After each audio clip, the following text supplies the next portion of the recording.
Why does this keep happening? What am I supposed to do?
And we're back here. Well, perfect time to have a look around this place.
What is that?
This is where Jeremy's hiding, right? Hello? Is anyone there? Jeremy? I need help! Wait. Can you hear me? I'm stuck in the mud and the fire is taking Jeremy, me. where are you? The motor is dead. I can't do anything more. Hang on, Jeremy. I'll figure something out. I'll get the boat running.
boat's wedged itself right into the bayou. If I get the motor started, I could try reversing back into the river.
The artist spent a lot of time boating on the vast Lake Pontchartrain.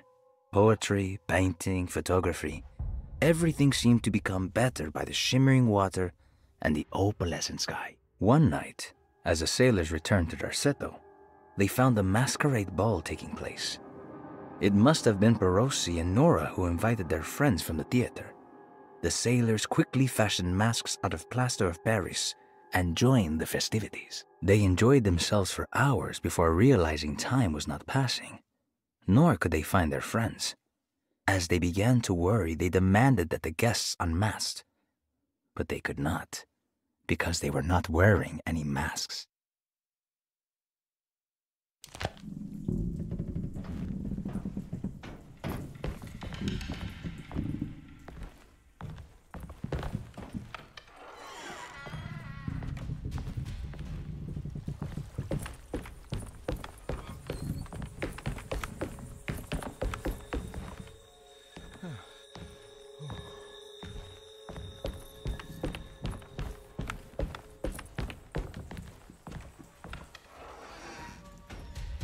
Jeremy, where are you?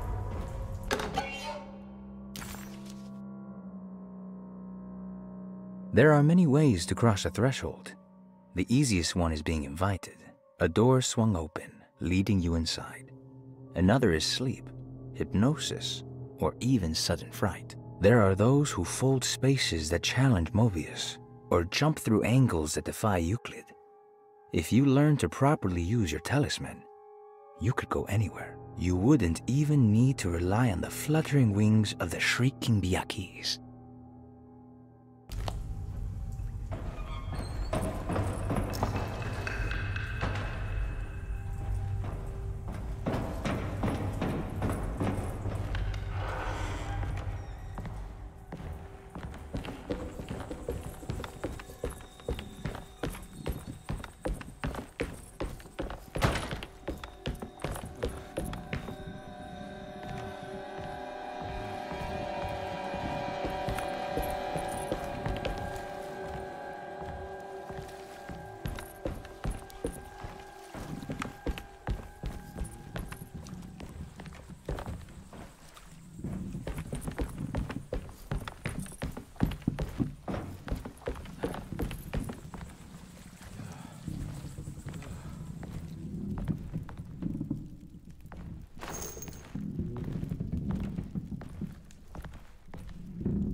looks pretty weak. I just need something to break it.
This definitely needs fuel.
Are you ready to tell me what happened in the house?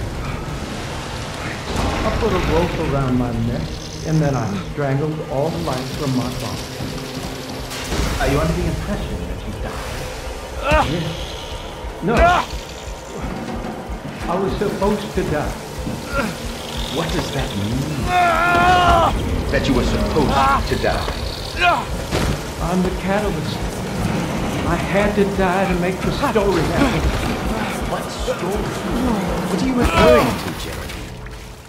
30 years ago, Frederic needed me to die. You're not making any sense, Jeremy. Come back. Find your focus. Hey! I cheated everyone. I didn't play my part. Hey! I escaped my doom. My destiny. Again, find your focus. Hey, I'm right here. What the hell is going on? Now everything is wrong. Nothing is in Hey! place. I'm right here! Calm down, Mr. Conby. What do you want? Were you not talking to Jeremy right now? I haven't seen Jeremy all day. Are you all right, Detective? No. Actually, I don't think so. Well, maybe. I'm gonna go look for Jeremy. Good. Let me know if you find him.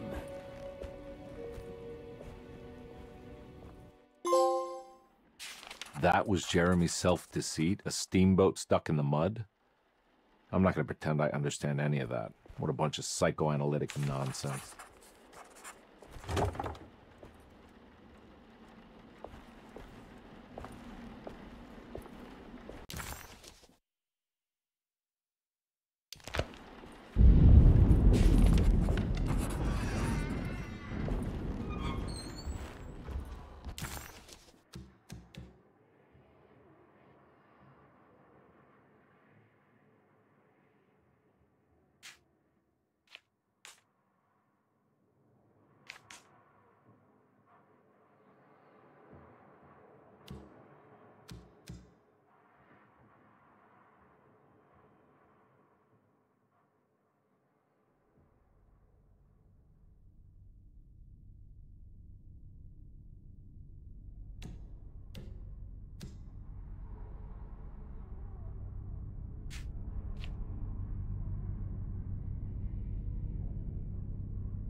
I can't leave. I got a job to do.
Detective, am I glad to see you. Lock the door, will you? I don't think Dr. Gray would appreciate us snooping around. What's going on here? This feels so strange.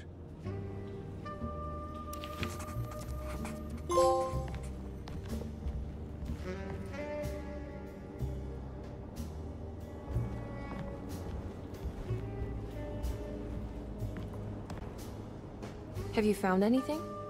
What? Yeah, I've seen some things. Okay. Let me know if there is anything you want to talk about.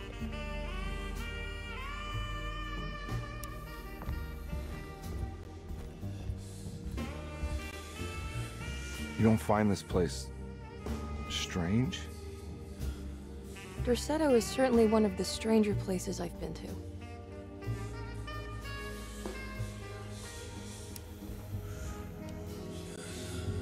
This room feels too real. Hyper real. More than anything I've ever experienced. Okay. I don't see what you mean. Forget it. I gotta get back to breaking the contract. Yeah, that's what I was doing.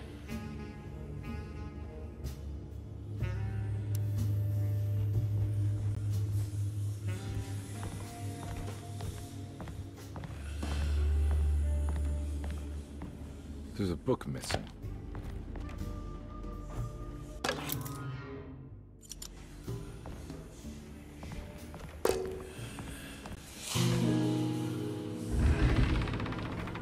What did you do? I was just rearranging the books. Well, come on, let's check it out.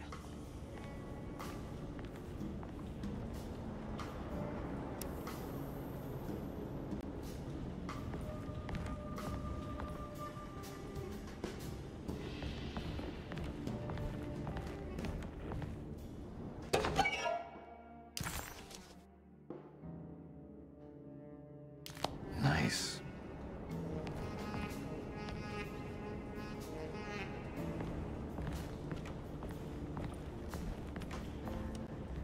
I think I'm beginning to understand. Dr. Gray is dealing with some kind of mass delusion.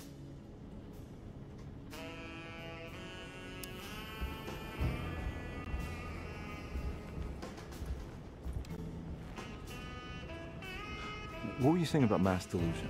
Derceto seems to have a deranging effect on people living close by. It has a history of creating cults devoted to some nature goddess. Even the name Derceto refers to the cult existing here before the Civil War. Derceto was the name of an ancient fertility goddess worshipped in Syria. Dr. Gray and his friends, however, seem to prefer the black goat of the woods with 1,000 young, or Shub-Nigroth. And that name can only have come from my uncle's twisted mind.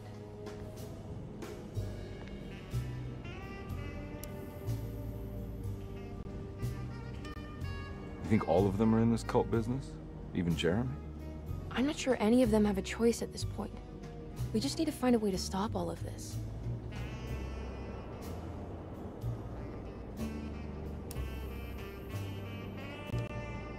I've been so busy trying to free your uncle from the promise he made to the Dark Man. I guess I kind of just let everything else go.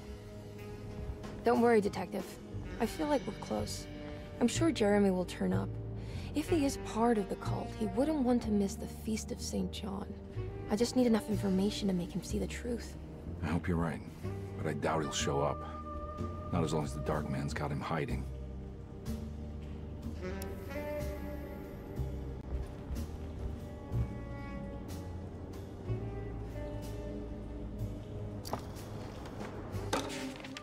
Good to finally meet you, Mr. Hartwood. I'm here on the behalf of your brother Philip. You were expecting me, weren't you? Yes, you're from Derceto, no? That's right. I just wanted to ask you a few questions to see if there is anything I can do to help you and your family. Okay. I understand you're full of imagination. You make up a lot of things. I suppose. And you obsess over them, blurring reality and fiction. Sometimes. Do you want to tell me about the Dark Man? No, I don't. That's all right. Perhaps there is something else you can tell me. Something you know to be made up, but you hold dear. Juan? John? Who's John? No, Juan Luis Jorge. Oh, wait there a moment. Here, take a look. Is he... Oh, he is the author.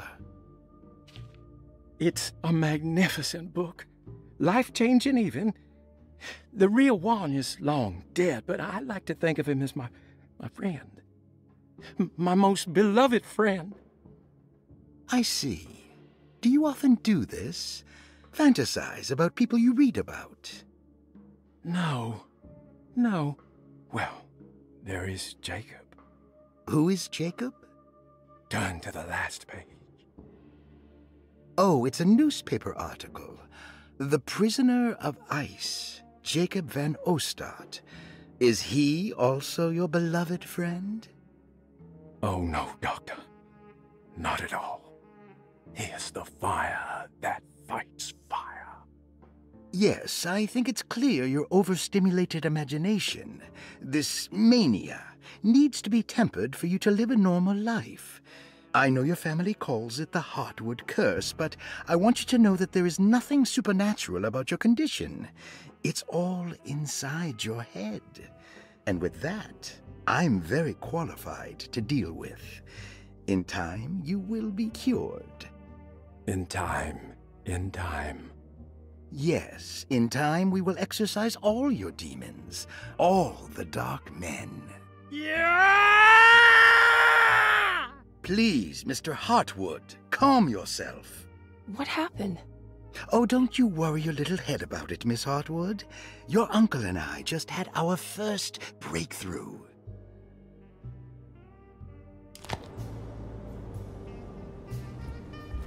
That mark on the floor looks like talisman positions, but from which direction should I look at it? The Snake Dagger, a monograph by Yael Klein. In Ludwig Prin's book on pagan rituals called The Mystery of the Grave, as translated by Nicholas Vachy, there are several references to a sacrificial dagger called the Snake Dagger. It has long been thought of as a poor translation of the original text, that it would be more appropriate with worm dagger from the Latin vermis cultrum. This seems natural following the recent consensus that the original title of Prin's book, De Vermis Mysteris, should literally translate to the mystery of the worm. However, this would take away from Vachy's great effort at translating the underlying meaning of the words and revealing several cultural beliefs. While Prin certainly was using the term worm as a symbol or synecdoche for death and the dead, which is made clear by the contents of the book, in the case of the dagger, we shouldn't be too hasty to dismiss his translation. Reading through Vachy's correspondence with his patron, it appears that he had more than just the Latin text at his disposal.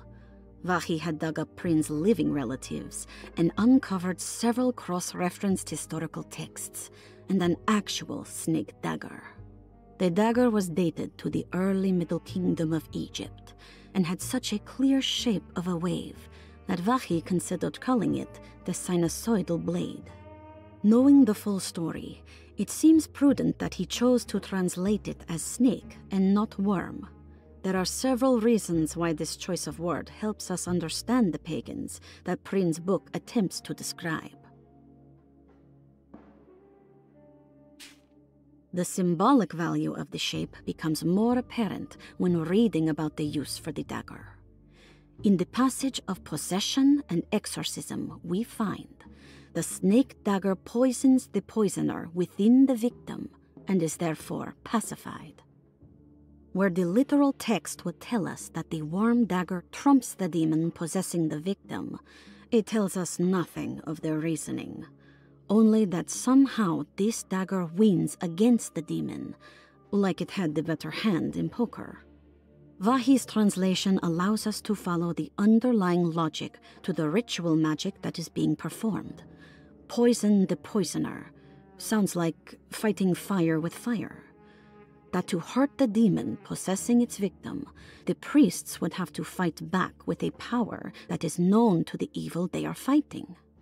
The snake dagger is therefore not only a good way to describe its form, but it also helps us understand how it could be thought of as a useful tool for exorcism. Finally, it also helps us understand their relationship to lunacy, that it was thought of as something poisoning the mind rather than controlling it. What is also interesting to note is that the possessed are always considered poisoned in their head and not their heart. The snake dagger always went to the eye of the possessed, leaving them partially blind, if they had the good luck to survive.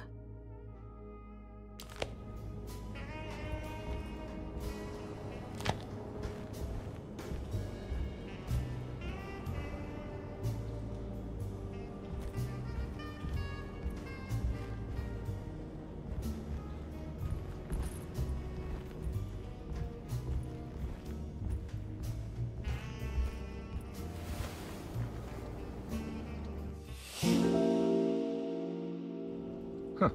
Has that been there this whole time?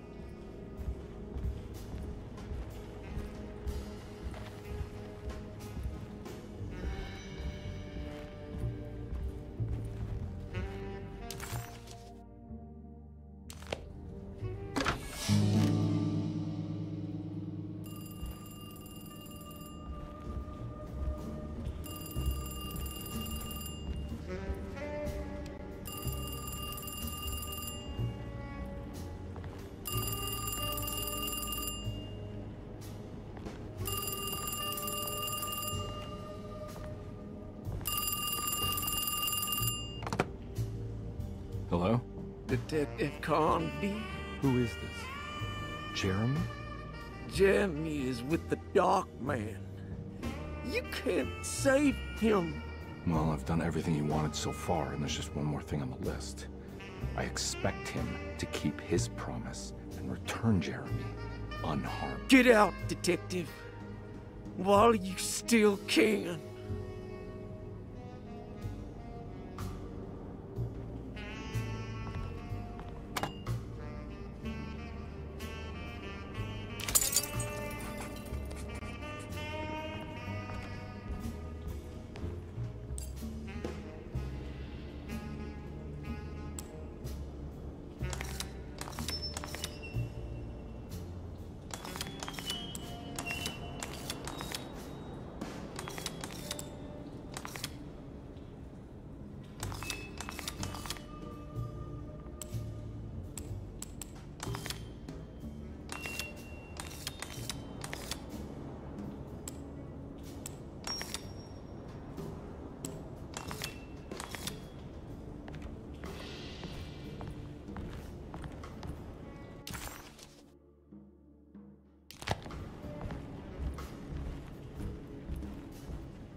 You okay? You look a little frazzled. Just stupid telephone. I know. I tried calling the police earlier. The telephone is completely dead. It's not... Yeah, no, the telephone isn't working.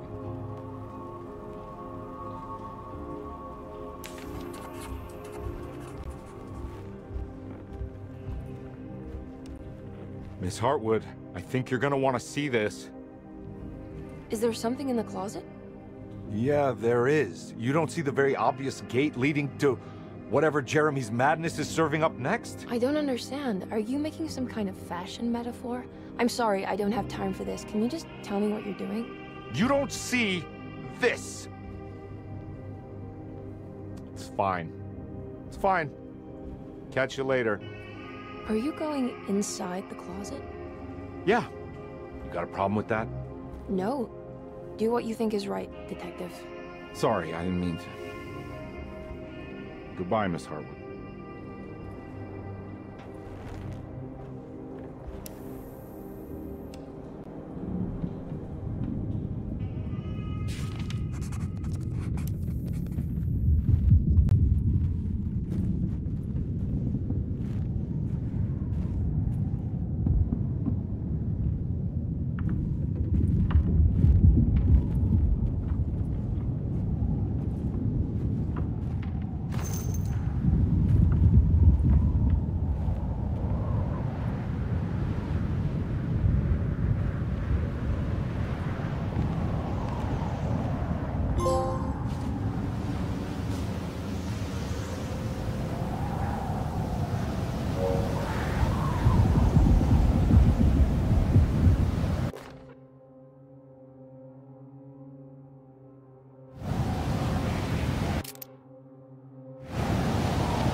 What can be said about Jacob van Ostad without evoking contempt or apologia? The first piece of information is the obvious. He is not the explorer Jeremy idolized in his youth, but the figment of his imagination. If you want biographical facts, I am not the one to answer such questions. In the case of Jeremy, he is a guardian of imagination, or rather a persona appointed the role of containing a self-sabotaging mania. However useful Jacob once was, his loyalty to Jeremy has slowly been replaced by fanaticism. Like a firekeeper who has for decades been burnt by his own sacred flames, now does what he imagines the fire wants. Jeremy has lost all control over Jacob and suffers greatly because of him, but is admittedly also still invigorated by his labor. In the plainest of words, Jacob keeps Jeremy sick so he can remain Jeremy.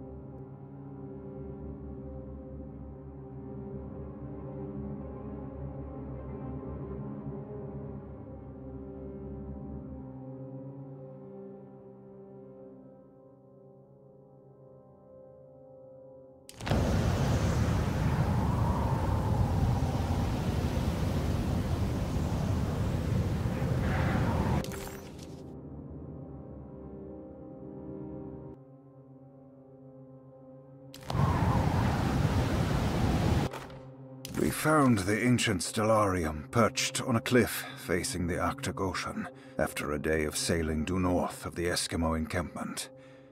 Jacob van Ostad was our most keen member of the expedition. He had been chasing down the source of a peculiar type of crystallized metal present in several sacred items among the natives on the northeast coast of Greenland.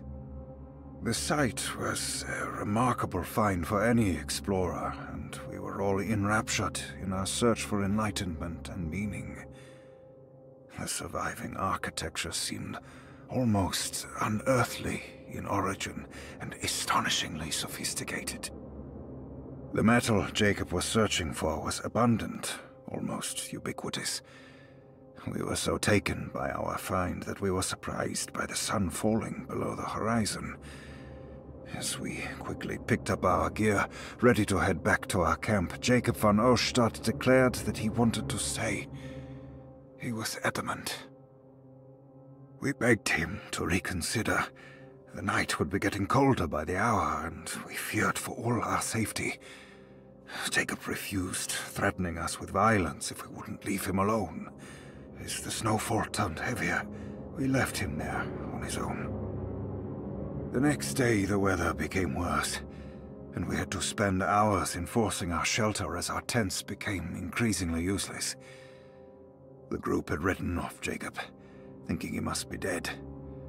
I had an urge to make one final attempt to save him, so I headed out as darkness fell with a handful of flares, and headed toward the coast and up the climb, towards the Stellarium. That's when I saw him, transfixed by a burning sky, that celestial lantern. Jacob keeled over and let out a painful shriek that struck me with such fear and pity. He was crying in agony, for the cold weather had ravaged his flesh. I called out to him, and he turned to face me. His vacant stare held me in place like a needle through a butterfly, and he said, "You must leave now, Herrstan. Go, and never come back." And so I left.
Hey, you!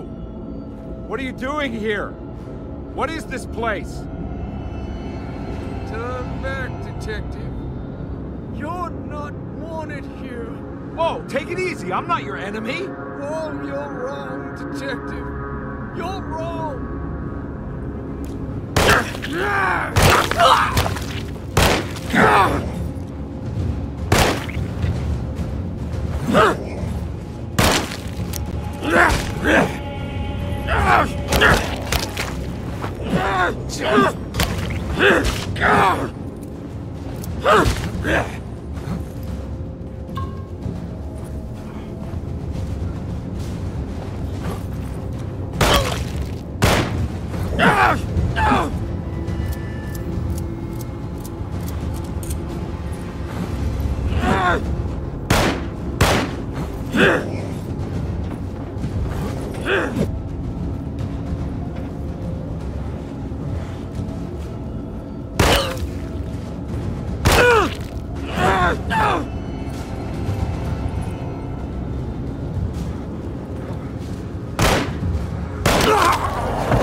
Figured you wouldn't want your stars aligned, Jeremy, or maybe that is what you need to temper that mania of yours.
I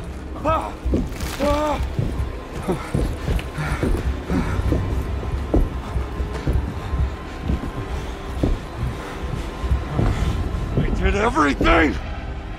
Aren't you happy? Stupid charlatan! What more do you want from me? You want me to lose my mind? Oh, my lord! Doctor! Baptiste! Quick!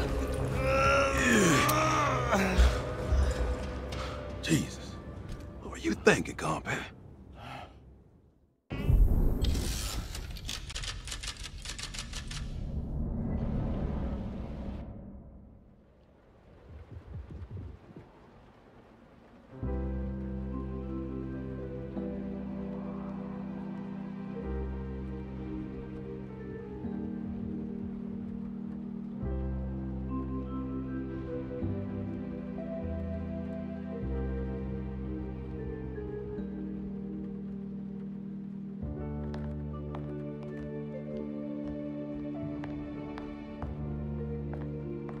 You awake? You are awake. Mr. Conby's up. Hey, buddy. I thought you'd be knocked out for the rest of the night. Come on out and join us, will you? I'll save you some gumbo. Good to have you back. You gave us all a good scare. What happened? You had a psychological breakdown. Sorry for manhandling you, but you were being violent, you see. You stabbed Jeremy and then punched Dr. Gray. Are they okay? Jeremy's a little strange, but everything's back to normal. Really? All thanks to you, combat.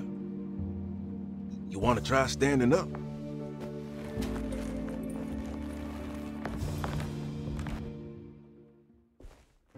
Well, if it isn't the hero of the day. How are you feeling, Detective? Never better. How about you two?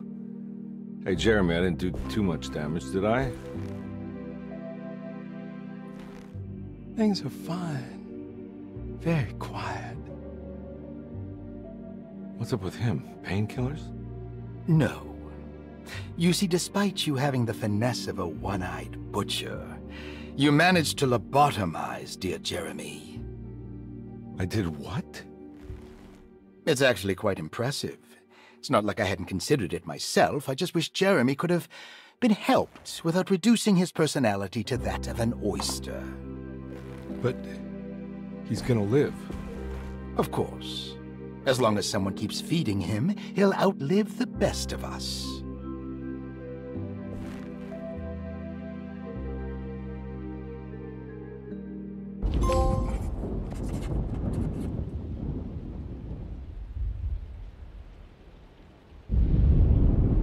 Does Emily know about Jeremy's condition? Yes. She seems to be handling it quite well under the circumstances.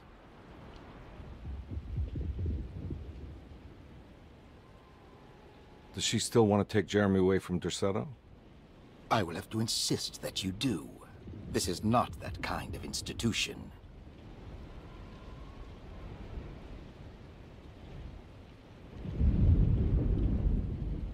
Jeremy, hang on for a little longer, okay? We'll be going back to New Orleans soon. Oh, good. I do so miss the city lights.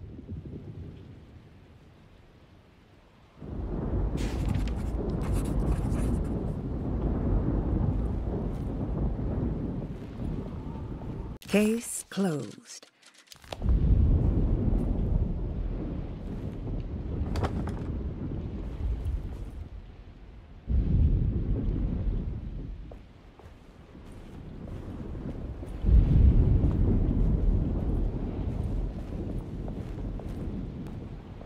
Hey, Ruth.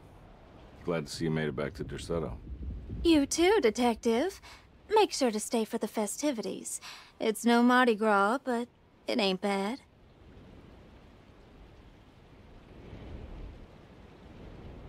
You seen Emily around?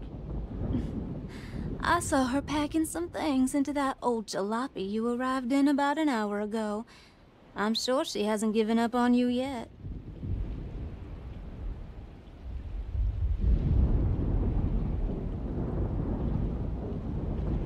Catch you later. Looking forward to it, Detective.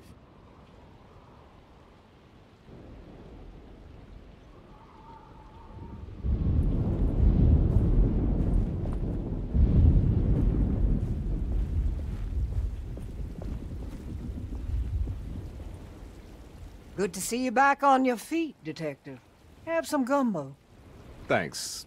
I'll save it for later.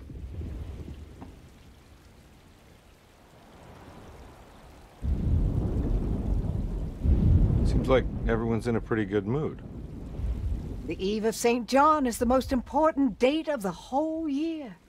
It's the only day when the black goat of the woods tends to her young.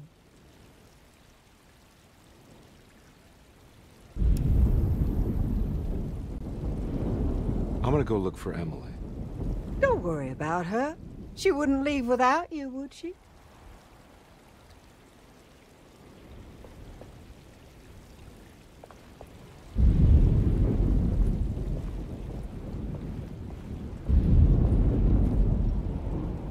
What are you looking for? Just keeping an eye out for the storm. Radio says it could be a wild one.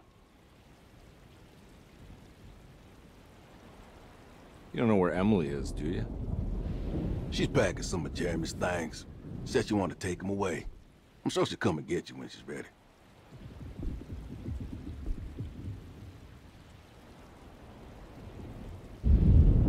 I should probably get a move on then. See you around, compare.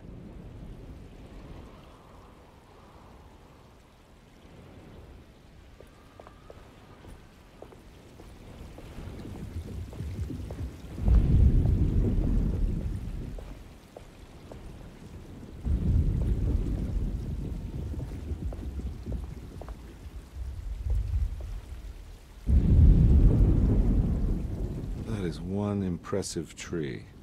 More impressive than you could ever imagine.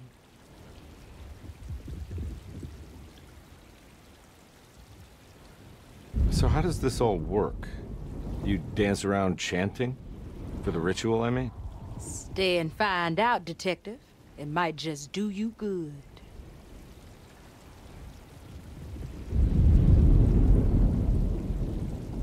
You haven't seen Emily, have you?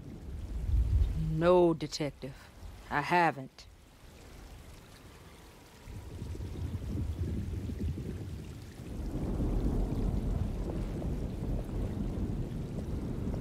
All right, tell me, what the hell's about to happen here? Every year we have a little turn-the-page ceremony by the tree. It's symbolical. It's like life has its cycles of grief and happiness. You know? Just like a tree facing the seasons. Things change, but remain the same.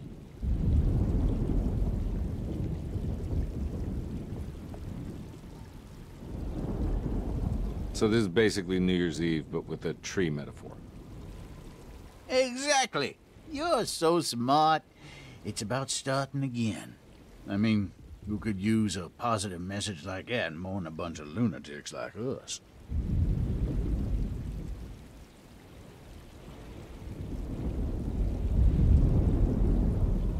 I get the feeling some of you think this year is going to be special. Any idea why?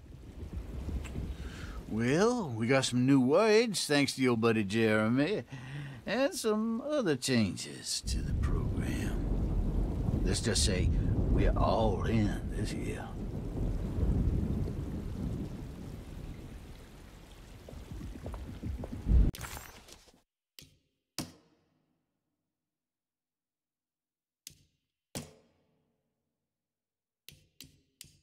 Akambi, why am I hearing from Gloria Allen that you got some job at the loony bin? You better not be thinking of paying her off before me. I don't want...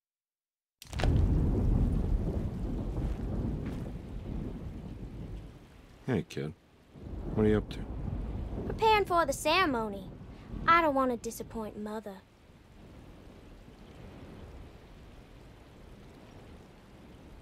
What's your part in this? I'm the Cabernet Corn. It's very important. Only I can settle our debt.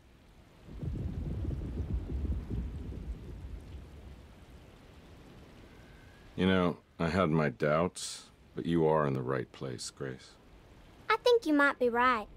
For once.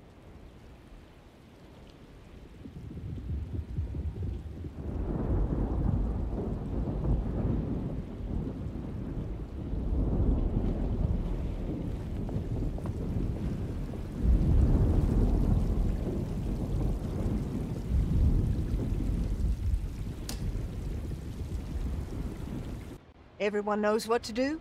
Y'all know the new words. Mrs. Thompson, we talked about this. I'm not sure everyone is comfortable. Doctor, I insist. This is important. We've waited for so long, Doctor.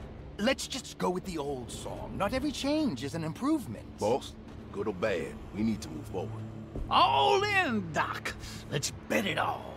But we don't know what we're dealing with. It'll be okay, Doctor. Better even.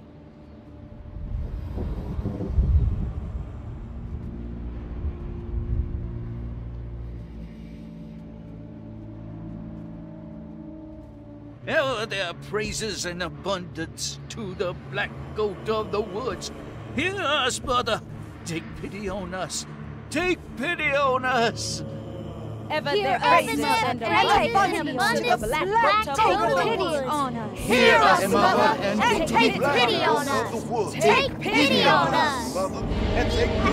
Ever there's praise and abundance to the black goat of the woods. Hear us, Mother, and take pity on us. Accept our sacrifice and judge Stop! Are you crazy? This here's what needs to happen, Carpet. Grace! Stop! No! Shoot the ground! Shoot the ground! The black goat of the woods! Stop in the ground! Stop! Detective, get my uncle out of here! Jeremy, come with me! Get over here! Jeremy, come with me! Jeremy, come here! No! There has to be a sacrifice!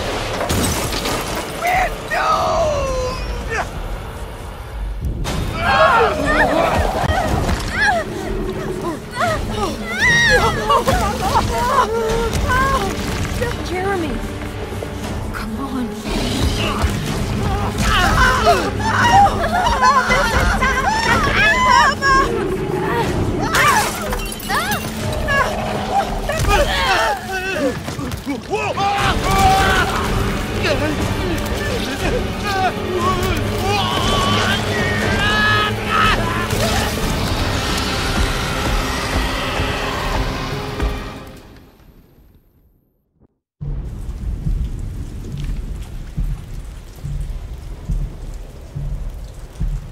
I can't let that monster leave Derceto. I have to stop it.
Detective! Oh, what the hell was that? I tried to tell you. There was so much evidence. Their devotion to the Black Goat was like nothing I've ever seen before. I felt so dumb believing any of it, but I'm glad I did. Are you okay? Everything is out of order. This isn't the way the story goes. I shouldn't be alive. Yeah. Well, you're welcome, buddy. How are you doing, sweetie? I kinda like it. You ruined everything, but I'm not mad.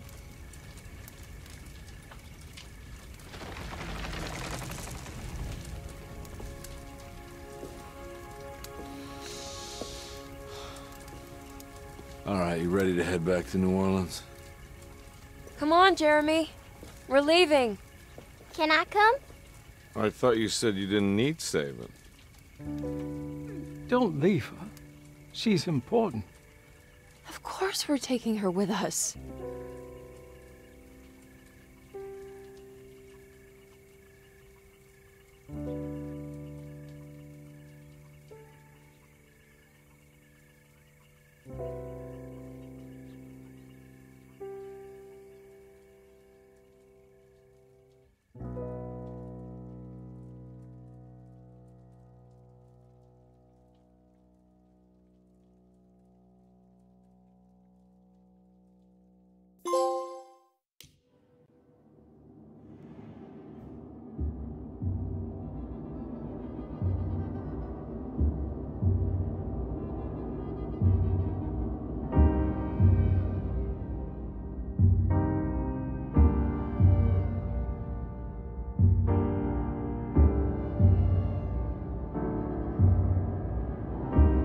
All our good intentions aside.